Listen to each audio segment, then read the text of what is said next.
दोस्तों नमस्कार। विज्ञान प्रौद्योगिकी का एमसीक्यू चल रहा था, तो उसी को आगे बढ़ाते हुए जो लोग जिनके लिए नया वीडियो है, ये प्लेलिस्ट में जाकर के पुराने वीडियोस देख सकते हैं। जियोग्राफी और इतिहास का एमसीक्यू समाप्त हो गया है, कॉन्सेप्चुअल वीडियोस बाकी रह गए हैं। कंप्लीट वीडियोस उनके उपलब्ध हैं प्लेलिस्ट में। ठीक है, तो विज्ञान प्रौद्योगिकी स्टार्ट कर रहे हैं। माचिस की तीलियाँ बनाने हेतु प्रयोग में लाया जाता है। देखिए, हम एक बात आपको बता देना चाहते हैं कि विज्ञान प्रौद्योगिकी से जो प्रश्न आते हैं सभी के लिए बनाए जाते हैं, चूँकि उनको पता होता है बनाने वाले को कि ये आर्ट्स का स्टूडेंट है, इसके लिए साइंस के गूढ़ प्रश्नों को हल करना मुश्किल है। इसलिए बहुत ही साधारण, बहुत सिंपल और सतही प्रश्न पूछते हैं। हमेशा आप देखेंगे साइंस से बहुत सतही प्रश्न, जो व्यवहारिक प्रश्न होने चाहिए वही बनते हैं, बहुत ज़्यादा गहराई से प्रश्न नहीं पूछे जाते हैं। ठीक, तो इसलिए आप लोग इस सब्जेक्ट को लेकर के कभी चिंतित मत होइएगा। तो ऐसे ही प्रश्न आते हैं एकदम फैक्चुअल, लगभग। माचिस की तीलियाँ बनाने हेतु तो प्रयोग में लाया जाता है किसे? तो लाल फास्फोरस का प्रयोग होता है माचिस की तीलियाँ बनाने में। किस विस्फोटक को नोबेल तेल की संज्ञा दी जाती है? तो ट्राई नाइट्रोग्लिसरीन, जिसका कि इस्तेमाल डायनामाइट, ये डायनामाइट है ना, इसको बनाने में किया जाता है। डायनामाइट का आविष्कार किसने किया था? अल्फ्रेड नोबेल ने किया था, और इसीलिए इसको नोबेल तेल की संज्ञा दी जाती है। ठीक है, ये नोबेल तेल कहा जाता है। वहीं टीएनपी की बात करें तो ये पिक्रिक अम्ल है।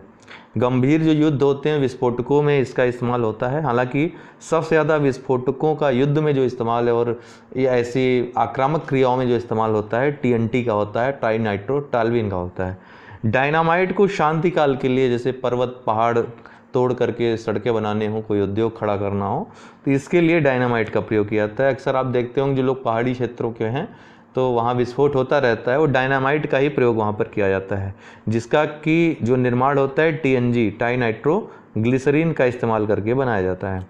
ध्वनि की तीव्रता का स्तर मापने हेतु प्रयुक्त यंत्र है। देखिए, देखन में छोटो लगे और घाव करे गंभीर, उसी टाइप का यह प्रश्न रहता है।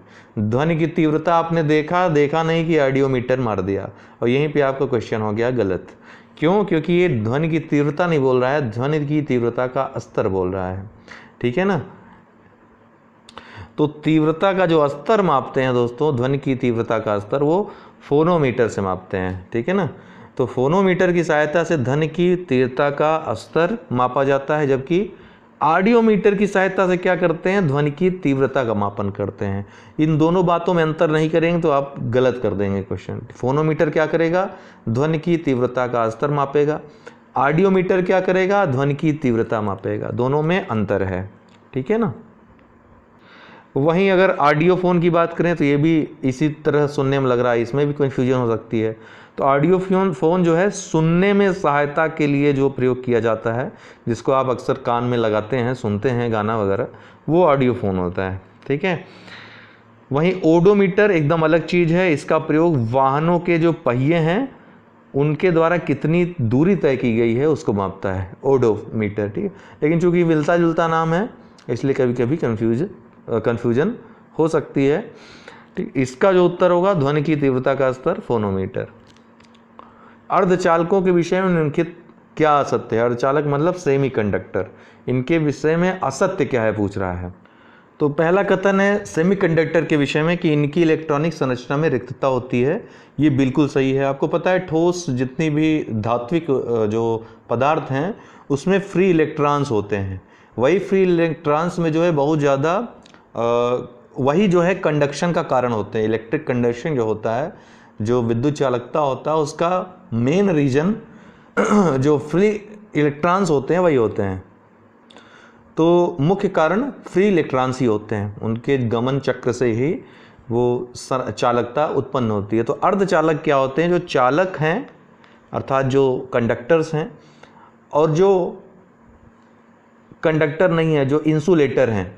ठीक है, अर्थात जो विद्युत प्रतिरोध उत्पन्न करते हैं, ठीक है, जिसमें विद्युत प्रवाहित नहीं हो सकती है, उनके बीच की कड़ी होते हैं अर्धचालक। ठीक है, उनके बीच का गुण इनमें होता है, चालकता उनके बीच के मध्य होती है, वो सेमीकंडक्टर होते हैं। इनका उपयोग इलेक्ट्रॉनिक्स और ट्रांजिस्टर उपकरणों से होता है। देखिए, इलेक्ट्रॉनिक युग की शुरुआत ही सेमीकंडक्टर के आधार पर हुई है। सेमीकंडक्टर के ही समझ लीजिए नींव पर चल कर के ही इलेक्ट्रॉनिक उद्योग पला बढ़ा है।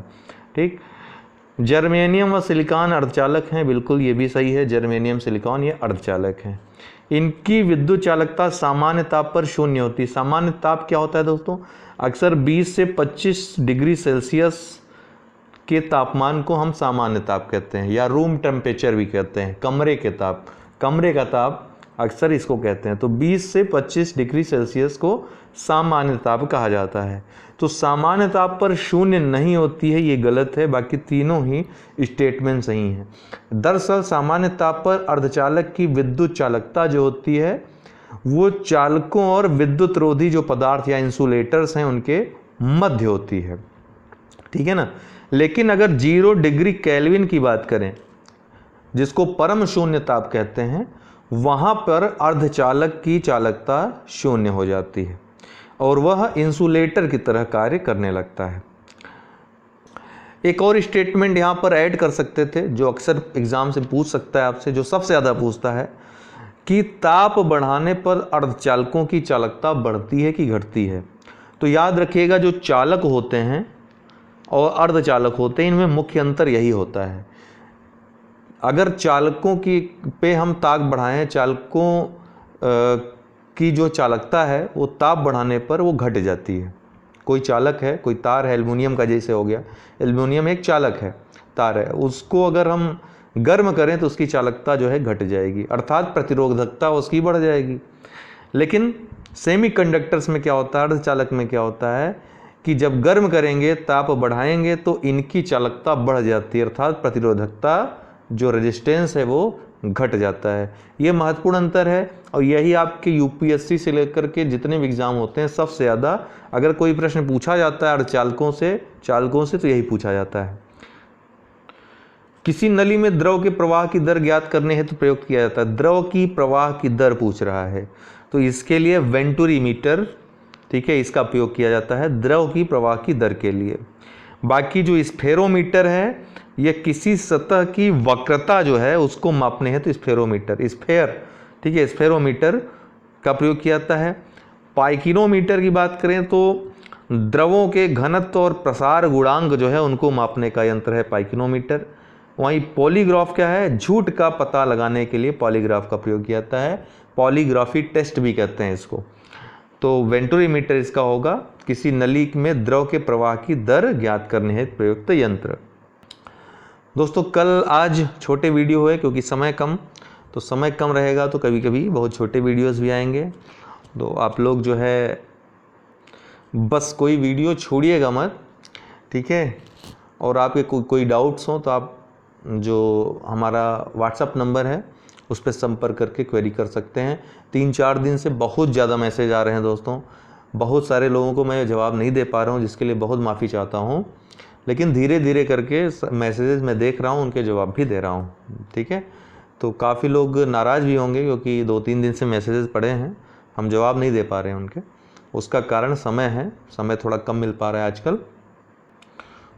और मुझे अभी याद आ रहा है कि आज मुझे जो कोशिका विभाजन है वो आपको पढ़ाना था, लेकिन अब मैं कल उसको तैयार करूँगा, सुबह ही वो वीडियो मैं प्रिपेयर कर लूँगा, शाम को अपलोड कर दूँगा, ठीक है।